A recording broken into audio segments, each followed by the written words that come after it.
Hi friends, ఒక స్త్రీ అందగత్తె అని నిర్ధారించడానికి ప్రాథమిక కొలమానంగా రంగును పరిగణలోకి తీసుకుంటాం.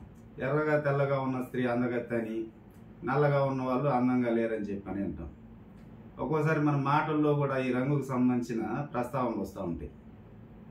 ఒక ఎర్రటి స్త్రీ ఎర్ర చీర కట్టుకునింది అనుకోండి, ఎరుపు భలే సెట్ అయిందబ్బా అంటారు. అదే ఎర్రటి స్త్రీ నల్ల చీర కట్టుకుంది అనుకోండి, ఆపోజిట్ కలర్ అద్భుతంగా ఉందబ్బా అంటారు. ఒకవేళ నల్లటి స్త్రీ నల్ల చీర కట్టుకుంటే నలుపే ముదిరే నలుపు, మరి ఆ నలుపుకి నలుపు అవసరమా అంటారు.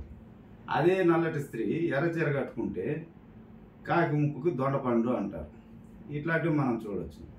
1935లో అభ్యుదయ రచయితల మహాసభ లక్నోలో జరుగుతూ ఉంది.